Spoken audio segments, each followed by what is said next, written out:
Oke, balik lagi bersama saya Waldo Syakra dalam Tuang Cerita.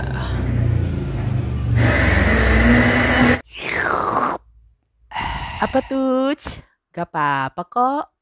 Oke guys, balik lagi bersama saya Muhammad Abdan Syakura dalam Tuang Cerita. Ini kita mau cerita-cerita singkat aja. Ini apa sih? Gak bisa hilang bro. Oke, maaf guys, tadi ada kesalahan teknis. Jadi kayak ada calitan gitu di wajah. Nah, jadi kali ini kan kita masih dari masa pandemi ini, masih menikmati masa-masa ya di rumah aja gitu loh. Dan bahkan sudah ada yang sekolah, sudah ada yang kerja lagi memang gitu. Nah, terus biasanya kan kita tuh selalu mendapatkan masalah ataupun musibah yang menimpa kita. Ya, masalahnya tuh penyakitnya juga macam-macam. Mungkin masalah bisa berbentuk penyakit, bisa berbentuk penyakit hati ataupun penyakit fisik gitu. Nah, jadi macam-macam banget gitu. Maka sesungguhnya tempat kembali kita itu hanyalah kepada Allah Subhanahu wa taala. Sebagaimana yang kita ketahui dalam surat At-Tolaq dikatakan, "Wa may yattaqillaha yaj'al lahu makhraja." Maka barang siapa yang bertakwa kepada Allah, maka akan diberikan solusi untuk mengatasi sebuah masalah. Nah, jadi sebenarnya ketika kita tertimpa sebuah musibah dan kita takut menghadapinya, kita jatuh, itu kita sebenarnya udah lupa dengan yang ada di atas, yaitu Allah. Wajah sebenarnya dengan segala apa yang menimpa kita, itu pastinya sudah sesuai kemampuan kita. La yukallifullahu nafsan illa wus'aha. Nah, jadi sebenarnya ketika kita takut menghadapi sebuah musibah, itu hanyalah orang yang tidak beragama saja sebenarnya.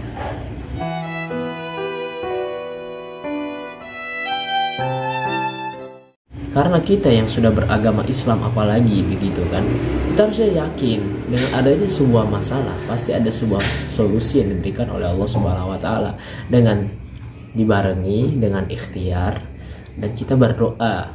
Karena sesungguhnya ketika kita bisa mampu mengerjakan sebuah sesuatu tetapi kita juga tanpa dibarengi dengan berdoa, sama aja ntar kita dimasukkan menjadi hamba yang mutakabbirin, sombong amat, tidak mau meminta pertolongan kepada Allah. Wasta'inu wa idza sta'anta fasta'in billah. Dan apabila meminta pertolongan, maka mintalah kepada Allah Subhanahu wa taala. Dan bahkan juga dikatakan dalam sebuah hadis, wallahu fi aunil 'abdi ma kana al-'abdu fi auni akhihi. Jadi Allah itu memberi pertolongan juga bagi hamba yang mau menolong satu sama lain. Misalnya aja sekarang ya, yang ada lagi di kejadian macam-macam. Sekarang ada lagi di Sudan, lagi banjir bandang. Nah, kita bisa menolong orang-orang sesama muslim di sana. Maka sesungguhnya Allah juga di dalam pertolongan kita membantu satu sama lain. Di situ juga ada campur tangannya Allah Subhanahu wa taala. Jadi janganlah takut dengan segala tenaga, harta dan sebagainya. Pasti Allah sudah menyediakan. Dan kita juga pun harus lebih memperhatikan sebuah ayat, yaitu ya ayyuhalladzina amanu taqullaha wal tandur nafsum ma qaddamat ligod. Jadi kita tuh yakin bahwa dengan segala apa yang kita lakukan di dunia ini itu juga menjadi bekal persiapan kita buat ligod, buat besok di sini. Maknanya adalah kehidupan akhirat. Jadi jangan sampai kita melakukan sebuah perlakuan itu kita ragu di dalamnya, tetapi kita yakin dan itu memang dalam tanda petik sebuah kebaikan, maka insya Allah itu juga buat kebaikan kita nanti di yaumil god, di hari akhirat, yang mana itulah kehidupan yang abadi.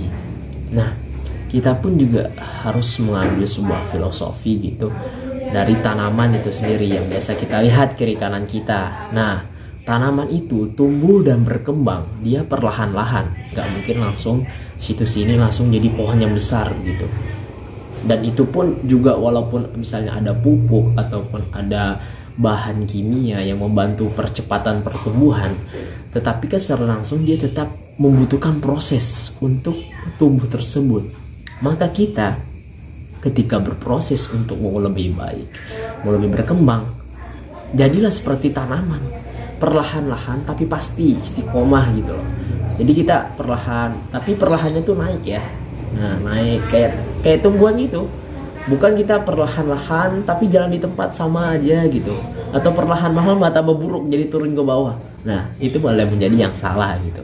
Nah, makanya jadi kita harus mengambil salah satu filosofi tanaman Allah juga, yaitu tanaman itu sendiri makhluk Allah. Nah, dia tumbuh dan berkembang secara perlahan seperti bayi yang dulunya kecil, yang dulu diameter kepalanya mungkin cuma 10 cm dan sekarang bisa menjadi 20 cm begitu.